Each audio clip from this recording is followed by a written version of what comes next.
Hello, আপনাদের সবাইকে আবার স্বাগত জানাচ্ছি আমার সোশ্যাল মিডিয়া হ্যান্ডেল, যেখান থেকে আমি প্রায় ভিডিও আপনাদের জন্য পোস্ট করতে থাকি। আজকে আমাদের সঙ্গে আছেন অ্যাসোসিয়েট প্রফেসর সায়ন্তন দাস, যিনি ফার্মাসি ডিপার্টমেন্টে কার্যরত, এবং আমাদের সঙ্গে আজকে উনি আছেন ফার্মাসি সম্পর্কে আমাদের যে সমস্ত প্রশ্নগুলো আছে সেই সমস্ত প্রশ্নগুলোর উত্তর দেওয়ার জন্য।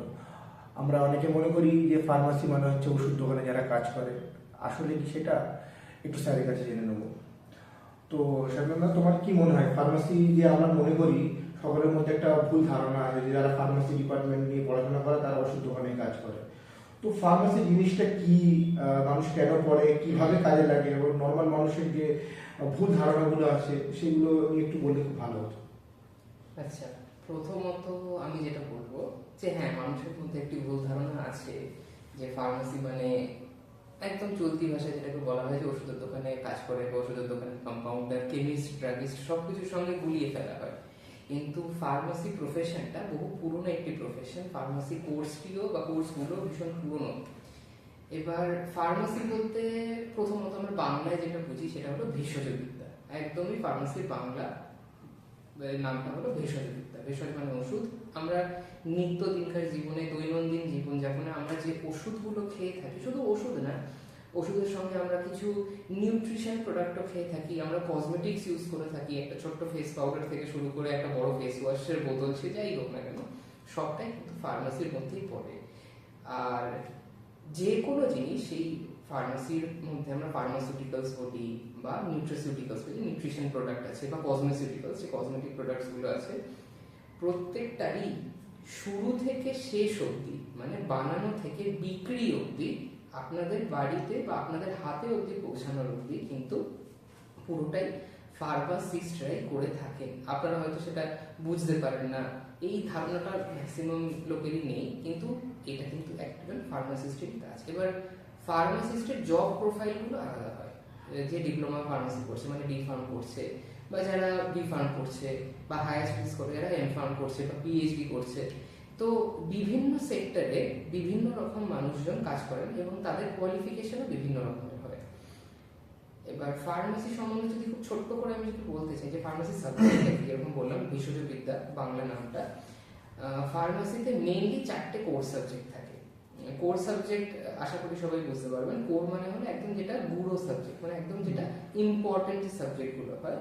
তো তার মধ্যে একটা হলো ফার্মাসিউটিক্স, একটা হলো ফার্মাকোলজি, সেটা আমার সাবজেক্ট ফার্মাকোলজি, একটা হলো ফার্মাকগনোসি, একটা হলো ফার্মাসিউটিক্যাল কেমিস্ট্রি। আর এই 4টে মেইন বা কোর সাবজেক্ট বাদ দিলে যদি আমরা এই 4টাকে ছেড়ে দেখি, আরো কিছু কিছু জিনিস আমাদেরকে পড়তে হয়। সাব ব্রাঞ্চেস, এক্স্যাক্টলি স্যার, যেরকম সাব ব্রাঞ্চেস, একদম ঠিক কথা বলেছে দুটো। যেমন আমরা মাইক্রোবায়োলজি আমাদের পড়তে হয়, না আমরা নামটা একটু অন্যরকম বলি, আমরা ফার্মাসিউটিক্যাল মাইক্রোবায়োলজি বলি, ফার্মাসিউটিক্যাল বায়োটেকনোলজি বলি, এরকম ফার্মাসিউটিক্যাল ইঞ্জিনিয়ারিংও আমাদের পড়তে হয়। ছোট ছোট সাবজেক্ট, যেরকম একটা সেমিস্টারের জন্য বি ফার্মে কম্পিউটার সায়েন্সও থাকে, ইংলিশও থাকে, সবই থাকে। রেমেডিয়াল বায়োলজি, রেমেডিয়াল ম্যাথস, ওগুলো কমন। ইঞ্জিনিয়ারিং স্ট্রিমগুলোতেও থাকে রেমেডিয়াল ম্যাথামেটিক্স। এবার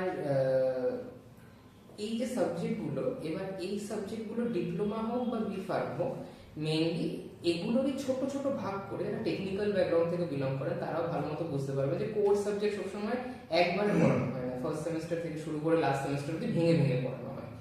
তো সেরকমই বি ফার্মের বা ডি ফার্মের ক্ষেত্রে তাই পড়ানো হয়। এবার ডিপ্লোমা ফার্মাসির ব্যাপারটা হলো যে ডিপ্লোমা হলো 2 বছরের কোর্স, সেটা ইয়ারলি এক্সাম হয়, মানে মেইন এক্সাম যেটা অ্যানুয়াল এক্সাম, যেটা নরমালি আমরা যেটা জানি যে 2 বছরের একটা সার্টিফিকেট করে লোক সার্টিফিকেট বার করে একটা দোকান করে নেয়, ওই জন্যই বেসিক্যালি লোকের ধারণা যে ফার্মাসি করা মানে দোকানদার হবে, কিন্তু অ্যাকচুয়ালি লোকের হয়। তো ডিপ্লোমা হলো অ্যাকচুয়ালি ইয়ারলি পরীক্ষা হয়, semester system according to PCI, মানে আমাদের যে গভর্নিং কাউন্সিল, যেরকম নার্সিং যারা পড়ে বা নার্স যারা হয় তাদের একটা গভর্নিং কাউন্সিল যেটা হয় সেটা আছে, nursing council of India, INC যেটা। আবার মেডিকেল সায়েন্স যারা পড়ে বা এমবিবিএস বা বিডিএস যারা পড়ে তাদেরও মেডিকেল কাউন্সিল আছে। সেরকমই আমাদেরও ফার্মাসি কাউন্সিলও কিন্তু অ্যালাইড হেলথ সায়েন্সের একরকম কাউন্সিল আছে, মানে হেলথ সায়েন্সের যে কটা স্ট্রিম আছে তার মধ্যে এই দুটো বাদ দিয়ে ফার্মাসিরও একটি আলাদা কাউন্সিল আছে, যারা আমাদের এই পড়াশোনা থেকে শুরু করে যাবতীয় যা কিছু এক্সাম সিস্টেম, সাবজেক্ট চয়েস সবকিছু কন্ট্রোল করে তারা। এবার তার মধ্যে ডিপ্লোমা থেকে শুরু করে পিএইচডি, পোস্ট ডক সবকিছু আসছে। তো যেটা বলছিলাম যে ডিপ্লোমা 2 বছরের কোর্স মেইনলি। পার্ট 1 পার্ট 2 দুটো পরীক্ষা হয়, আর পার্ট 3 একটা হয় যেটা হলো hospital training which is mandatory, মানে 2 বছর কোর্সটা কমপ্লিট করার পরে পার্ট 3টা হলো হসপিটাল ট্রেনিং একটা করতে হয় সব ডিপ্লোমা ফার্মাসিস্টদেরই। পার্ট 3টা কমপ্লিট হয়ে যাওয়ার পরে তারা আমাদের যেরকম আমাদের স্টেটে পূর্ত ভবন আছে, পূর্ত ভবনে নার্সিং কাউন্সিল, মেডিকেল কাউন্সিল, এখানে বলে রাখি পূর্ত ভবনটা হচ্ছে সল্টলেক সেক্টর 3 তে পড়ে ওটা। রাইট। তো পূর্ত ভবনে নার্সিং কাউন্সিল যেমন আছে, আমাদের ফার্মাসি কাউন্সিল এক্সিস্টিং ওখানে আছে। তো সেখানে গিয়ে অ্যাপ্লাই করলে যে আমরা লাইসেন্স যেটাকে নরমালি পড়ার পর এই ব্যাপারটা একটু জিজ্ঞেস করা ছিল, সেটা লাইসেন্স নাম্বার, ওটাকে আমরা বলি রেজিস্ট্রেশন। যেরকম ডাক্তারদের রেজিস্ট্রেশন নাম্বার থাকে, দেখুন প্রত্যেক ডাক্তারের প্যাডে একটা রেজিস্ট্রেশন নাম্বার দেওয়া থাকে, তো আমাদেরও কিন্তু ফার্মাসিস্টদেরও একটা রেজিস্ট্রেশন নাম্বার থাকে। উইদাউট বিং রেজিস্টার্ড ফার্মাসিস্ট আমরা কিন্তু প্র্যাকটিস করতে পারি না। ইনফ্যাক্ট আমি যখন কলেজে পড়াই, আমিও কিন্তু কলেজে পড়াতে পারবো না। তাহলে যদি ফেক কেউ থাকে এইভাবে ধরা পড়া যাবে যে ওর রেজিস্ট্রেশন নাম্বারটা ঠিক আছে, মানে এই যে ইন্ডিয়া যে কটা স্টেট আছে, প্রত্যেকটা স্টেট বা ইউনিয়ন টেরিটরির নিজস্ব ফার্মাসি কাউন্সিল আছে। সবকটা ফার্মাসি কাউন্সিলই আমাদের পিসিএফএস, যেটা central pharmacy council of India, তার আন্ডারে পড়ে। তো এরা হলো ফেক থাকলে ওখান থেকে ইজিলি ওটা ডিটেক্ট করা যায়। মানে যেহেতু মানে নাম্বারটা অলরেডি পিসিআই থেকেই আসছে আমাদের বলা যেতে পারে, তো সেই নাম্বারটা কিন্তু পিসিআই তে রেজিস্টার্ড থাকে। তো যদি কাউন্সিলের ওয়েবসাইট খুলে নাম্বারটা সার্চ করা যায় তাহলে কিন্তু পাওয়া যাবে যে সেটা ফেক এখানে না। পিসিআই হচ্ছে ফার্মাসি কাউন্সিল অফ ইন্ডিয়া, মানে সারা ভারতবর্ষে যত ফার্মাসির ব্যবসা আছে ওখান থেকে কন্ট্রোল করা হয়।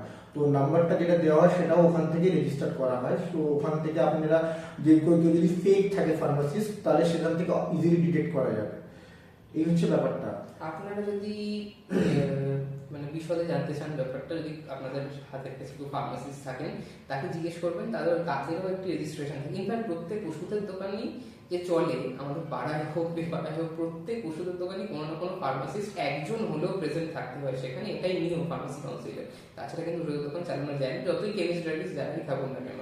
আফটার অল ফার্মাসি রেজিস্ট্রেশন ছাড়া কিন্তু ড্রাগ কাউন্সিলে অ্যাপ্লাই করা যায় না। অনেক সময় কি হয়, নিজেদের মধ্যে ফার্মাসিস্ট না থাকলে ওরা ওই ডিগ্রিটা ভাড়ায় নেয়, শোনা যায়। তো অনেকে থাকে পড়াশোনা করার ইচ্ছা আছে, যদি আপনাদের ফার্মাসি ডিপার্টমেন্টে কিভাবে জয়েন করবেন, কিভাবে পড়াশোনা করবেন সেই সম্পর্কে কোনো কোয়ারি থাকে তাহলে কমেন্ট বক্সে বলতে পারেন, আমি বিশদে জানিয়ে দেবো। ইনফ্যাক্ট যদি দরকার হয় সেই নিয়ে একটা আমরা আবার ভিডিও বানিয়ে দেবো। এবারে আরেকটা প্রশ্নে আসি।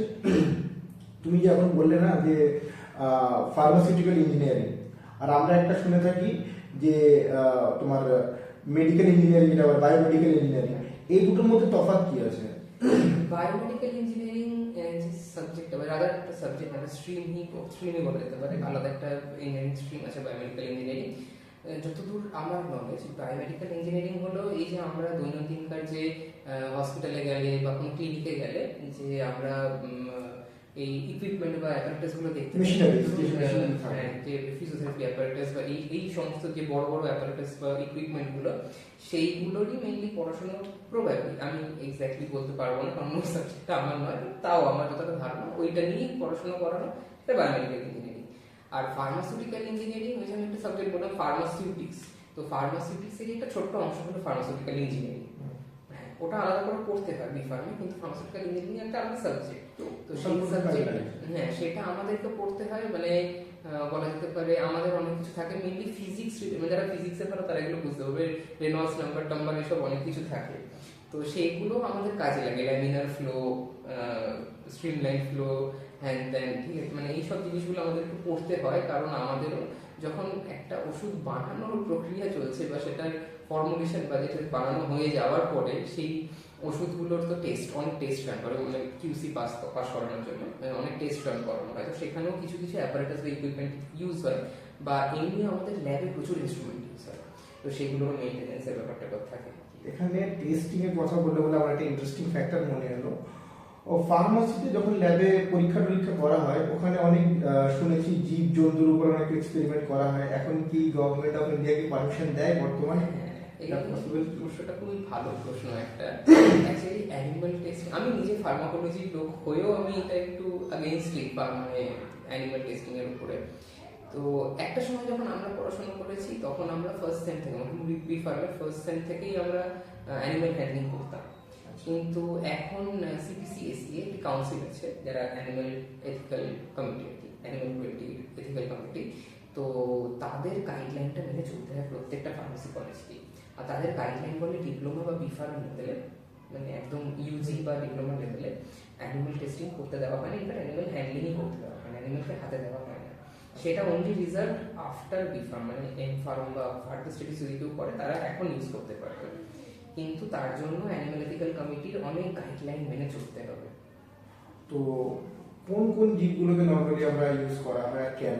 হ্যাঁ, again a very good question। এবার ব্যাপারটা হলো যে কোন কোন অ্যানিমাল গুলোকে ইউজ করা হয়। আমরা অনেকেই ন্যাশনাল জিওগ্রাফি বা অ্যানিমাল অনেক সময় ভিডিও দেখে থাকি যে অনেক সময় গিনিপিগ, মানে আমরা বলতেই বলি গিনিপিগ, এক্সপেরিমেন্টাল গিনিপিগ। আমরা গিনিপিগ না আমাদের এক্সপেরিমেন্ট বন্ধ। তো গিনিপিগ তো ইউজ হয়, তার সঙ্গে মাউস, র্যাট মানে বড় ইঁদুর, ছোট ইঁদুর যেগুলো হয়।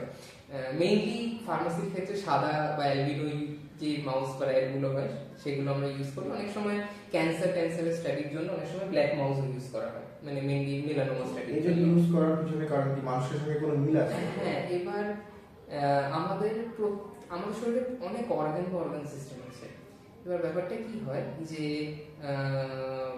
সেই অর্গান সিস্টেমগুলো যাদের সঙ্গে সব থেকে বেশি মিল খায়, সেম বলবো না, দ্য বডি সিমিলার, যে সিমিলার ব্যাপার স্যাপার থাকে, তো তাদের ক্ষেত্রে যেরকম আমরা জেনারেলি আই প্রোডাক্ট যেগুলো হয়, অপথ্যালমিক প্রোডাক্ট বলি আমরা, আই ড্রপস, তো সেগুলো আমরা র্যাবিটে টেস্ট করি বা র্যাবিটের চোখে টেস্ট করি। কারণ র্যাবিটের চোখের সঙ্গে হিউম্যান বা মানুষের চোখের স্ট্রাকচার অনেকটা ফাংশনটা একটু মিলে যায়। খরগোশের সঙ্গে মানুষের চোখের মিলটা অনেকটা মিল আছে, তো সেই জন্য টেস্টিং করা হয়। বা অনেক সময় কসমেটিক প্রোডাক্টের ক্ষেত্রে যেগুলো আই কসমেটিক হয়, আমরা অনেকেই নাম জেনে থাকবো, স্পেশালি মেয়েরা জানে, আই ল্যাশেস, তারপরে আইলাইনার, হ্যান ত্যান, তো ওটা কসমেটিক ইন্ডাস্ট্রিতেও কিন্তু র্যাবিটের ইউজটা হয়। এখানে আরেকটা কথা আপনাদের জানানোর জন্য বলে রাখি, আমরা যে কসমেটিক ইউজ করি, আমরা অনেকে মনে করি কসমেটিকটা হচ্ছে ফ্যাশন প্রোডাক্ট, কিন্তু ডিরেক্টলি বা ইনডিরেক্টলি এটা কিন্তু ফার্মাসির সঙ্গে যুক্ত। কারণ যে কেমিক্যালগুলো ইউজ করা হচ্ছে, সেই কেমিক্যালগুলো কতটা ইফেক্টিভ হবে সেগুলোকে এক্সাম করা, সব কিছু কিন্তু ফার্মাসির আন্ডারেই পড়ে। বাট আমরা জেনে বসে আছি ওটা বিউটি প্রোডাক্ট। বিউটি প্রোডাক্টও এক ধরনের ফার্মাসি প্রোডাক্ট। আমরা গিয়ে কোনো একটা নর্মাল শপ থেকে কিনে নিয়ে চলে এলাম, কিন্তু অ্যাকচুয়ালি ওটা কিন্তু আপনি ফার্মাসি থেকেও পেয়ে যাবেন। দেখবেন ফেস ওয়াশ থেকে শুরু করে অনেক জিনিস ফার্মাসিতে পাওয়া যায়। অনেকের মনে প্রশ্ন থাকে যে এগুলো তো স্টেশনারিতে পাওয়া যাওয়ার কথা, এবার ফার্মাসিতে কেন পাওয়া যাচ্ছে? অ্যাকচুয়ালি এগুলো কেমিক্যাল বেসড প্রোডাক্ট। যতই তোমাকে বলা হোক যে ন্যাচারাল, এগুলো ন্যাচারাল হয় না, এগুলোকে বানানো হয়, কিছুটা পরিমাণে ন্যাচারাল জিনিস দিয়ে দেয় ওরা যদিও, কিন্তু এগুলো অ্যাকচুয়ালি ওইভাবেই এক্সপেরিমেন্ট করে বার করা হয়। তো বিউটি প্রোডাক্টকে যদি আপনারা মনে করেন যে এটা ফার্মাসি থেকে খুব একটা আলাদা, সেটা নয়। যদি উনি জানেন ব্যাপারটা, আরো এক্সপ্লেন করতে পারবেন ভালো। তো এই যে আমরা যে সমস্ত প্রোডাক্টগুলো ইউজ করি, বলা হয় 100% ন্যাচারাল, বা এইটা পুরোপুরি মানে তোমাদের কেমিক্যাল নাই, এইভাবে যে বিউটি প্রোডাক্টগুলো ইউজ করা হয়, আদতে কি সেটা সেরকম হয়? বিউটি প্রোডাক্ট মানে কসমেটিক্যাল প্রোডাক্ট হোক কি নিউট্রিসিউটিক্যাল হোক কি ফার্মাসিউটিক্যাল হোক, 100% ন্যাচারাল আমি বলবো না, আমি কোনো কোম্পানির এগেইনস্টে দিতে চাই না, কিন্তু খুব একটা হয় না। কারণ অনেক সময় অনেক কিছু মানে ন্যাচারাল ইনগ্রিডিয়েন্টস থাকলেও তার মধ্যে প্রিজারভেটিভস যেগুলো ইউজ করা হয় সেটা কিন্তু ন্যাচারালি হয় না, সেগুলো আর্টিফিশিয়ালি হয়। আর জেনারেলি এই যে জিনিসগুলো হয় এগুলো মিসলিডিং অ্যাডভার্টাইজমেন্টস বা অ্যাডস বলি আমরা, তো সেটা ইন্ডিয়ান গভর্নমেন্ট কন্ট্রোল করেন, কিন্তু মানে গভর্নমেন্টে যারা আছেন তারা কন্ট্রোল করেন ঠিকই। ইনফ্যাক্ট আমাদের অনেক রেগুলেশনসও মেনটেন করে চলতে হয়। আমাদের আলাদা করে একটি সাবজেক্ট আছে জুরিসপ্রুডেন্স বলে, লয়ের সাবজেক্ট, ফার্মাসিতেই পড়ানো হয়, ফার্মাসিউটিক্যাল জুরিসপ্রুডেন্স। ফার্মাসি পড়লে ফার্মাসিউটিক্যাল লটাও জানতে হবে। হ্যাঁ, জুরিসপ্রুডেন্সটা পড়তে হয়। তার মধ্যে অনেক ড্রাগস এন্ড কসমেটিক্স অ্যাক্ট, তারপরে এফডিএ, এফএসএসএআই, এই বডিগুলোর নাম তো অনেকেই শুনেছেন। খাবারের প্রোডাক্ট কিনলে এফএসএসএআই এর নাম থাকে, আর ড্রাগ প্রোডাক্ট, ফার্মাসিউটিক্যাল প্রোডাক্ট বা কসমেটিক্যালস কিনলে আমরা এফডিএ অ্যাপ্রুভড বলি সবসময়। তো এই যে জিনিসগুলো এগুলো মেনটেন করে ঠিকই, কিন্তু আইন থাকে, আইনের ফাঁকও থাকে যেটা আমরা বলি। তো হ্যাঁ, তো এখানে আরেকটা জিনিস বোঝা গেল যে আমাদের জানতে হবে যে যখন এত ভাস্ট ক্ষেত্রে আমাদের যখন ফ্যাশন প্রোডাক্টগুলো আসেনি, বিউটি প্রোডাক্টগুলো আসেনি, তখন আমরা আগেকার দিনে কি করতাম, হলুদ বেটে মাখা বা অন্য সমস্ত যে ন্যাচারাল ইনগ্রিডিয়েন্টগুলো ইউজ করতাম। কিন্তু সেই ইনগ্রিডিয়েন্টগুলো ধরুন আপনি কোনো একটা পাতাকে বেটে লাগাচ্ছেন, সেটা আজকে বাটার পর দুদিন পর কিন্তু নষ্ট হয়ে যেত। সেটাকে ঠিক রাখার জন্য প্রিজারভেটিভ দেওয়া হচ্ছে, সেটা যাতে আমরা এক্সপায়ারি ডেট দেখি। তো সেই জিনিসের একটা জিনিস যখন এক্সপায়ারি ডেট ওরা লাগাচ্ছে, অবশ্যই ওরা সেটাতে কোনো না কোনো কেমিক্যাল লাগাবে, কেমিক্যাল না হলে সেই জিনিসটা আসবে না। তো কোনো না কোনো জায়গায় ওই কথাটা 100% রাইট নয় যে এটা 100% ন্যাচারাল, এটা একটা ব্যাপার হয়ে যাচ্ছে। সরি ইন্টারাপ্ট করছি। এক্সপায়ারি ডেট বলতে সাধারণ লোকেদের মাথায় কিন্তু একটা জিনিসই আসে যে ওই ওষুধটা খেলে আমরা মরে যাবো, ওই ওষুধটা খেলে আমাদের হ্যাঁ, এটা একটা খুবই ইম্পর্টেন্ট, অনেকে মনে করে যে এটাই এক্সপায়ারি ডেট খেলে আমার অনেক অসুবিধা চলে আসবে। কিন্তু এক্সপায়ারি ডেট জিনিসটা অ্যাকচুয়ালি কি, প্রত্যেকটা খাবার বলুন কি যাই বলুন না কেন প্রত্যেকের একটা শেলফ লাইফ থাকে, মানে সেই জিনিসটা কতদিন পর্যন্ত কনজিউম করা যাবে। কিন্তু তার মানে এটা না সেই জিনিসটা নষ্ট হয়ে যাচ্ছে। এবার ধরুন খুব সিম্পল ভাবে বলতে গেলে আজকে আমি একটা প্যারাসিটামলের ট্যাবলেট বানালাম, এবার প্যারাসিটামলের ট্যাবলেটটা আমি যেদিনকার বানালাম ওই দিনকার থেকেই কিন্তু নষ্ট হতে শুরু করলো, সেটা ওই কিছু পার্সেন্টেজ করে নষ্ট হতে থাকে। কিন্তু আমরা একটা শেলফ লাইফ বা হাফ লাইফ একটা ব্যাপার বলি, তো ওটা হলো 50% কনসেন্ট্রেশনটা নষ্ট হয়ে যাওয়া, তার মানে প্রোডাক্টটা খারাপ হয়ে যায়নি বা আমাদের শরীরের জন্য হার্মফুল হয়ে যায়নি, ক্ষতিকারক নয়। প্রোডাক্টটা অ্যাকচুয়ালি ওর যেটা কার্যক্ষমতাটা, থেরাপিউটিক এফিকেসি বলি আমরা ফার্মাকোলজিক্যাল টার্মসে, সেটা অ্যাকচুয়ালি শেষ হয়ে গেছে বলবো না, কম হয়ে গেছে, মানে দরকারের থেকে অনেক কমে গেছে। তো এইটা ভাবার কোনোই মানে আমি বলছি না তাই বলে যে এক্সপায়ার্ড মেডিসিন খেতে কম দামে পাওয়া যাবে, একদমই নয়। কোনো দোকান থেকে অ্যাপ্রোচ করলেও আপনারা নেবেন না। কিন্তু যদি ভুলবশত কোনো এক্সপায়ার্ড মেডিসিন কেউ কনজিউম করে নেন, এক্সপায়ার্ড মেডিসিন হোক, এক্সপায়ার্ড কসমেটিক্স অনেক নিয়ে লাগিয়ে থাকে, অনেক সময় আমি দেখি, বা এক্সপায়ার্ড হরলিক্স, এক্সপায়ার্ড বন্ডিটা আমি ব্র্যান্ডের নাম নিতে চাই না, অনেকেই খেয়ে ফেলেন ভুলবশত।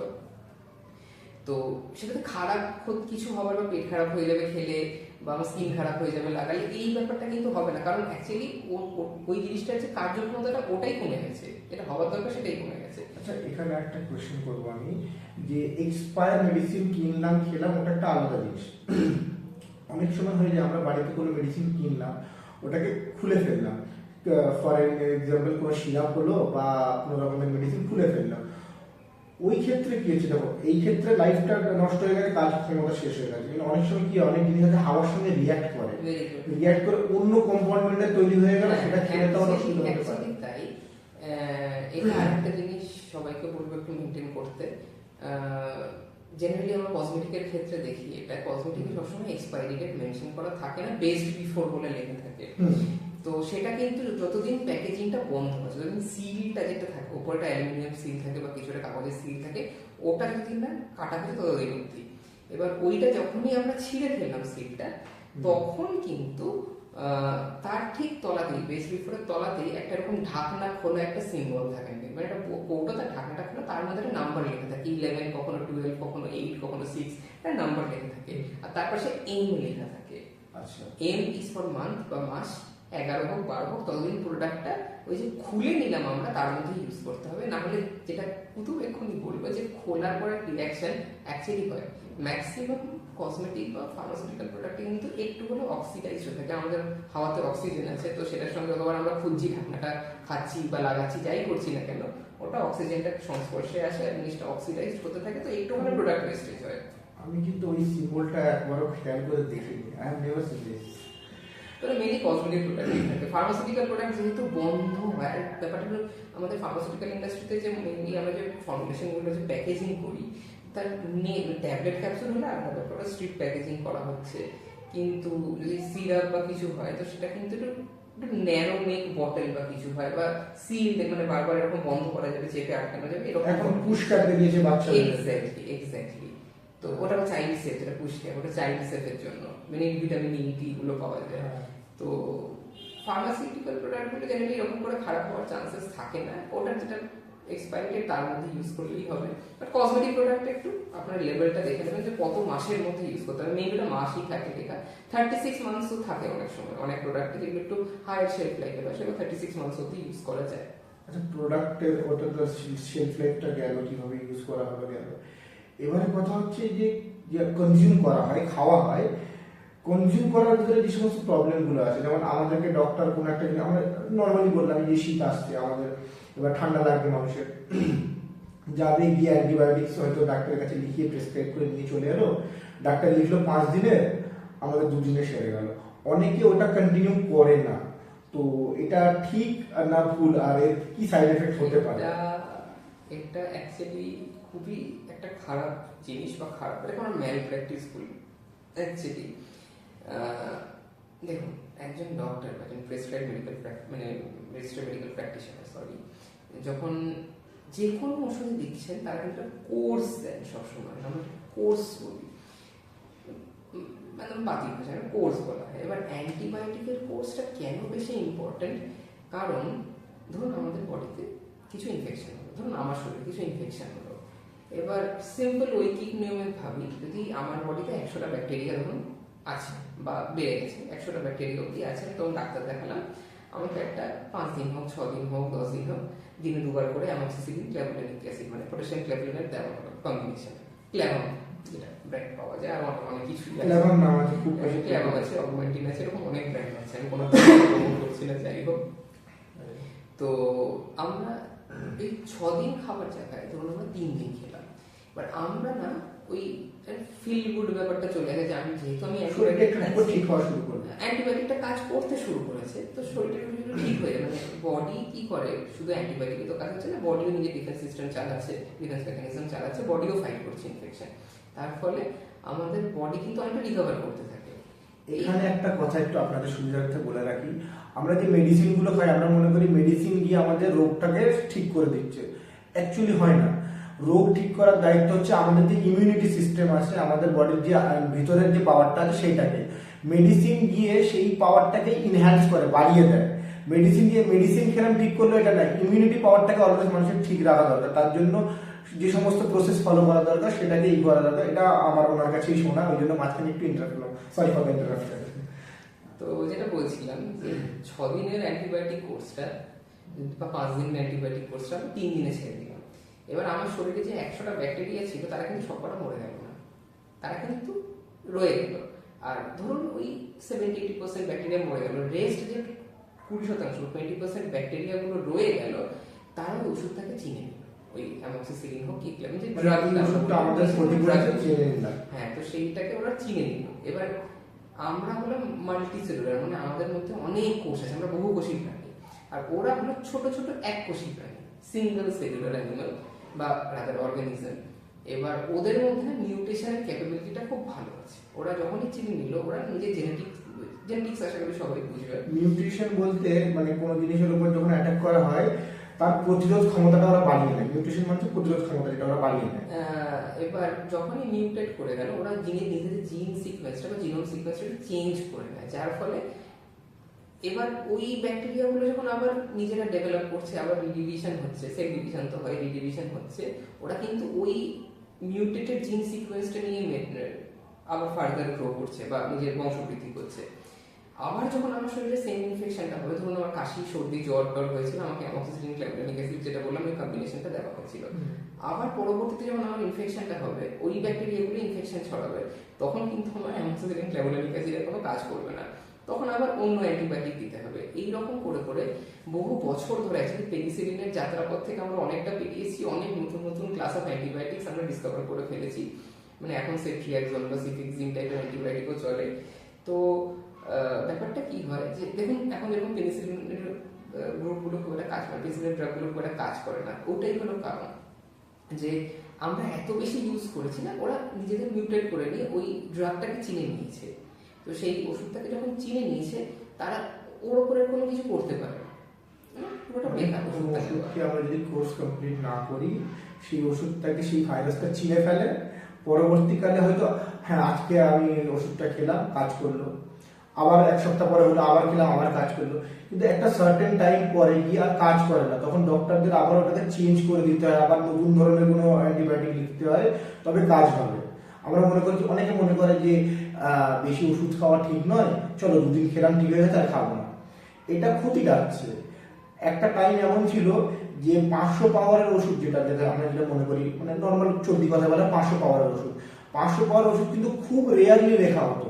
নর্মাল ওষুধ লিখে 500 পাওয়ার, ছোটবেলায় আমরা শুনেছি যে 500 পাওয়ারের ওষুধ বাবু আধখানা করে খা, এখন আধখানা খা পরে আধখানা খাবে, কিন্তু এখন নর্মালি ডাক্তারের কাছে গেলেই 500, 625 খুব লিখেই যাচ্ছে, কারণ আমাদের অবহেলাগুলোর জন্য আমরা সেই সমস্ত জিনিসের কোর্স কমপ্লিট করিনি, ভাইরাসগুলো মিউটেড হয়ে গেছে, আর সেই কম পাওয়ারের ওষুধে কাজ হচ্ছে না। এখন ইন জেনারেলি ওষুধের কাছে মানে ডক্টরের কাছে যেটা আপনারা 625 লিখবে। এই ক্ল্যাভামের কথা বলি, ক্ল্যাভাম 625 সম্ভবত, যতদূর আমি জানি। তো ঠিকঠাক ভাবে ইউজ না করলে যে কোনো মেডিসিন, শুধু যে আমি এটা অ্যান্টিবায়োটিকের কথা বললাম না, আরো অনেক জিনিস আছে যেগুলোকে ডক্টর যেভাবে প্রেসক্রাইব করছে সেইভাবেই করতে হবে। আমরা অনেক সময় দৈনন্দিন কাজে ভুলে যাই বা আলসেমিতে রেখে দিই যে থাকার হবে না, তারপরে রেখে দিয়েও পরে দেখা যাবে। ঠিক না, জিনিসটা হচ্ছে ঠিকঠাক ভাবে ইউজ করা। এছাড়া আরো অনেক জিনিস আছে যেগুলো আমরা মানে জানি না, ভুলভাবে ইউজ করি। অনেকে আছে, সব থেকে বড় জিনিস হচ্ছে যে কিছু ড্রাগস আছে, আমি এখানে কোট আনকোট বলবো, আমার মাথায় একটা জিনিস মনে পড়লো। আমার একটা বন্ধু আমাকে একটা প্রশ্ন করেছিল, সেই প্রশ্নটা জিজ্ঞেস করার আছে। তো কিছু কিছু ফ্যাক্টর আছে মানুষ লজ্জায় বলতে পারে না, বিশেষ করে মেডিসিনেতে মানুষ লজ্জার খাতিরে অনেক জিনিস স্যাক্রিফাইস করে বসে আছে, জাস্ট সামনাসামনি বলতে পারবো না লোকে কি ভাববে। যেমন আমাকে একজন, আমি একটা বিবাহিত বন্ধু ছিল আমার, ও আমাকে একবার একটা মানে একটা ওষুধের পুরো পাতা দেখিয়েছিল। আমি দেখে অবাক হয়ে গেছিলাম যে একটা পাতার মধ্যে 30খানা ট্যাবলেট আছে। And his like it's a contraceptive tablet. Contraceptive মানে আমি বলে রাখি জন্ম নিরোধক। মানে বিবাহিত মানুষ যারা ছেলে পুলে নিতে চান না, তারা কি করে ওই ট্যাবলেটগুলোকে তাদের পার্টনারকে, মানে ফিমেল পার্টনারকে কনজিউম করায়। তো আমি দেখে অবাক হয়ে গেছি যে একটা পাতার মধ্যে 30 ট্যাবলেটস, যদিও সেগুলো খুব ছোট ছোট দেখেছিলাম। তো সে আমাকে যখন দেখিয়েছিল, বলেছিল দেখ না ভাই, এরকম এরকম ব্যাপার আছে, আমরা এটা ইউজ করছি। বাট আমাকে আমার ওয়াইফ বললো যে ও কোথা থেকে শুনেছে যে এরকম ওই ট্যাবলেটগুলোর মধ্যে একটা ভাগ করা আছে, পার্টিশন মতো করা ছিল, যে হাফ অফ দ্য ট্যাবলেট আর white and half of the tablets আর ব্ল্যাক অর রেড। ও বলছে যে রেডটা খেলে ওয়েট গেইন করে যায়, মোটা হয়ে যায়, ওই জন্য ওরা রেডটা খায় না বাট হোয়াইটটা খায়। এবার আমি বুঝতে পারলাম যে এখানে কিছু মিসকনসেপশন আছে। আর আমরা যতটুকু বায়ো পড়েছি, আমি তো বায়োলজি ছিল আমার, আমি যত ইঞ্জিনিয়ারিং ঢোকার আগে পর্যন্ত আমার বায়োতে খুব ইন্টারেস্ট ছিল। তো আমি জানি ট্যাবলেট কনজিউম করাটা ওটা একটা হরমোনাল থিং, খুব ক্ষতি করে। তো এই যে মানে আমাদের জন্ম নিরোধক ব্যাপারটা আছে, এটা কতটা ক্ষতিকারক আর কতটা ইউজ করাটা সেফ, এটা একটু বললে খুব ভালো হতো। আচ্ছা, প্রথমত বলি, যদি সদ্য বিবাহিতা কাপল, আমি একদম পরিষ্কারভাবে বলতে চাই, সদ্য বিবাহিতা কাপল হন আপনারা, যাদের বাচ্চা এখনো নেওয়ার বাকি আছে বা বাচ্চা এখনো নেননি, আপনারা চাইল্ড করতে দেরি আছে, তাহলে কিন্তু চেষ্টা করবেন কন্ট্রাসেপটিভ পিলটা ফিমেল পার্টনার, যে আপনাদের যে ওয়াইফ আছে তাদেরকে নাই খাওয়ানো। কারণটা আমি বলে দিচ্ছি, কিন্তু তার আগে আরেকটা ওয়ে আউটও আমি বলতে চাই। কন্ডম নামটা শুনলে হয়তো সবাই একটু হাসে, নাক শীত করে, এক্স্যাক্টলি। কিন্তু the best, cheapest and very simple form of গর্ভনিরোধক, ওটা ওষুধ বলবো না, আমি ওষুধ বলবো না, রাদার বলা যেতে পারে সেফ প্রোটেকশন। তো ওটা ফলো করাটা মাচ বেটার। ওটাতে কোনো ড্রাগ থাকে না, কোনো ওষুধ থাকে না, ইউজ। আচ্ছা, এখানে আরেকটা জিনিস আমি পড়েছিলাম বায়োতে, আমরা টি বার যেটাকে বলি, টি কপার টি নিয়ে অনেক কনসেপশন, ভুল ধরনের আছে, যে মিথ ধারণা যে ওটা যারা ইউজ করে তাদের অনেক রকমের প্রবলেম এসে যায়, আরো অনেক জিনিস আছে, ওটাও তো একটা ওয়ে আউট না? হ্যাঁ, কপারটি অ্যাকচুয়ালি, কপারটিটা আমি মানে এইরকম কাপলদের বারণ করবো। কপারটি আমি বলবো যে condom is the best possible way. আর যদি আপনাদের মনে হয় যে বাচ্চা আর আপনারা নেবেন না, তখন যেতে পারেন কন্ট্রাসেপটিভসের দিকে। সেটা একটা সিঙ্গেল ট্যাবলেট যেটা কন্ট্রাসেপটিভ পাওয়া যায়, ব্র্যান্ড নেমস আমি মেনশন করছি না, বা যেটা কুতুব বললো যে ফর 30 days কন্টিনিউয়াস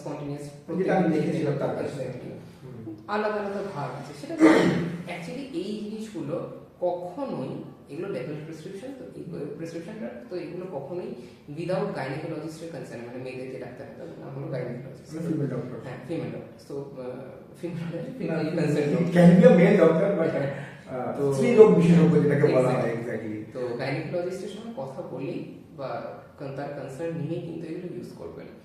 আর হ্যাঁ, প্রতিবার একটা জিনিস ঠিক বলেছে, ওর যে বন্ধু, তার যে একটা কনসার্ন ওকে, মানে তার হাজব্যান্ডকে জানিয়েছিল যে মোটা হয়ে যাওয়ার, এটা কোনোই মানে নেই যে অর্ধেকটা খেলে মোটা হবে না, অর্ধেকটা খেলে মোটা হবে। Actually there are some problems in গর্ভনিরোধক পিলস।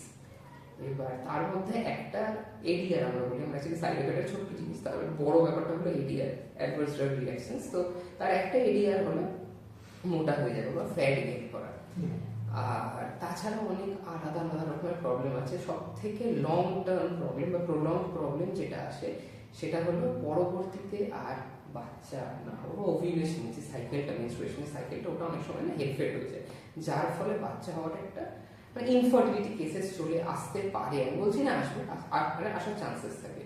তো ওই জন্যই বললাম যে সদ্য বিবাহিতা কাপল যারা যারা আরো বাচ্চা নেওয়া বাকি আছে বা বাচ্চা এখনো নেননি, তারা কিন্তু কখনোই কন্ট্রাসেপটিভ রুটিন ফলো করবে না। এটা আমি বারণ করছি পার্সোনালি এজ আ ফার্মাসিস্ট। না, এটাও শুনেছিলাম তার কাছে যে এই যে আপনি বললেন যে ব্যাপারটা যে মানে ওই পিলসটা ইউজ করলে যে সার্কেলটা আছে, পিরিয়ডিক সার্কেল যেটা আছে, যে একটা নির্দিষ্ট সময় গিয়ে যেখানে পিরিয়ডটা হয় ওটা ডিলে হয়ে যায় অনেক সময়, এটাও ফেস করেছে। হ্যাঁ, অ্যামেনেরিয়া, ডিসমেনোরিয়া, অনেক রকমের প্রবলেম আসতে পারে। আমি অত ডিটেইলসে ঢুকছি না, এই টার্মগুলো একটু শক্ত আছে ভিউয়ার্সদের জন্য, পাবলিক বুঝতে পারবে। তো হ্যাঁ, এরকম প্রবলেমস অনেক আসে, অনেকই আসে। তাছাড়া আজকালকার দিনে মানুষের শরীরে রোগের বাসা, পিসিওডি, পিসিওএস এর প্রবলেম অনেক মেয়েরই থাকে। তো আমি যে অ্যাজ আ ফার্মাসিস্ট আমি যেটা বললাম যে পার্সোনালি আমি বারণ করবো যে কন্ট্রাসেপটিভ পিলস ওটা কিন্তু তাহলে ফিউচারে বেবি না হওয়ার সমস্যা একটা সমস্যা থেকে আরেকটা জিনিস, ছোট্ট একটা জিনিস আমি মিস আউট করে গেছি, আমি বলেই দিই।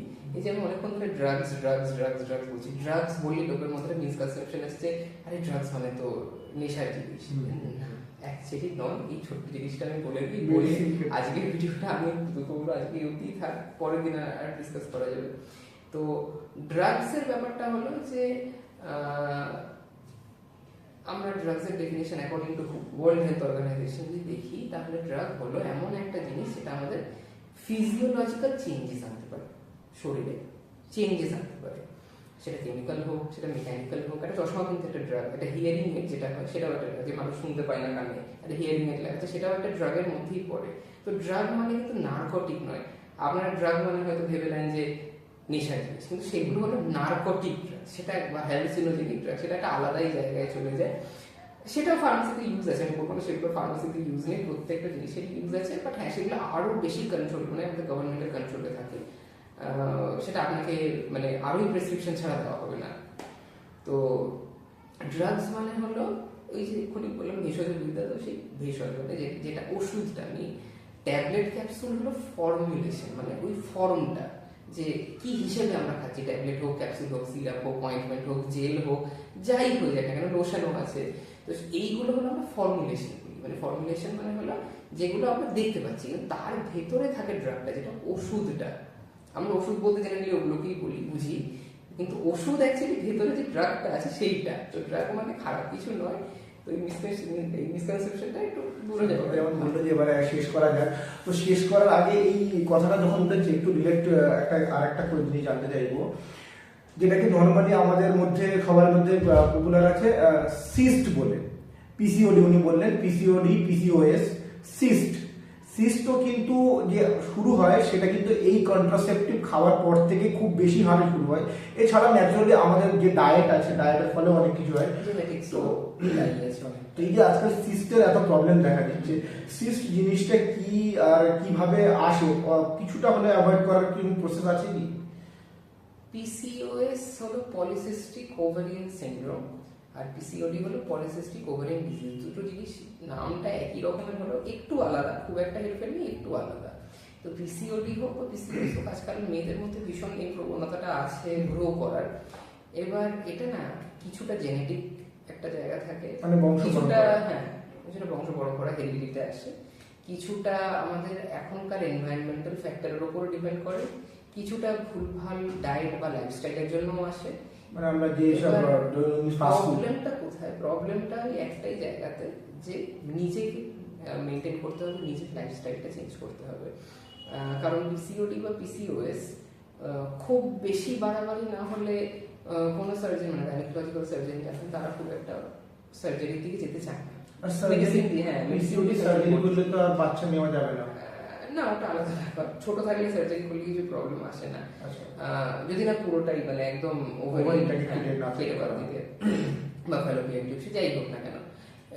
এবার তো আমি বলবো লাইক যাদের পিসিওএস বা পিসিওডি আছে তারা গাইনোকোলজিস্টের সঙ্গে নিয়মিত যোগাযোগে থাকুন। তারা যে ওষুধগুলো দিচ্ছে সেগুলো নিয়মিত খান, কারণ ওগুলো না খেলে কিন্তু বেড়ে যাওয়ার চান্সেস থাকে। আর জলটা একটু বেশি করে খাবেন, বেশি মানে আমি বলছি না এক্সেস খাবেন, বেশি জল খেলেও কিন্তু সমস্যা আসে। নর্মাল যেটা খাওয়ার দরকার সেই জলটা কিন্তু পরিমাণ মতো খাবেন। আর নিজের পেটটা কন্ট্রোল করার চেষ্টা করবেন। আমি বলছি না সবাইকে জিমে যেতে, বাট স্ট্যাগন্যান্ট বা সেডেন্টারি লাইফ লিড করবেন না। একটু হাঁটা চলা, একটু কাজের মধ্যে নিজেকে একটু বিজি রাখা। সেডেন্টারি লাইফ লিড না করলে পিসিওডি বা পিসিওএস এর সমস্যাটা খুব বেশি বাড়াবাড়ি আকার নেয় না। কাজ মানে ওই এক জায়গায় রান্নাঘরে বসে সারাদিন কাজ করাকে কাজ বলে না, কাজ মানে একটু হাঁটা চলাওয়ালা কাজ, যেটা মোটামুটি।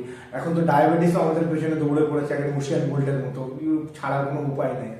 তো একটু কাজের মধ্যে থাকবেন, একটু নিজের শরীর চর্চা করতে থাকবেন। জিমে যেতে হবে না, জিম খরচ সাপেক্ষ হয়ে গেছে আজকাল।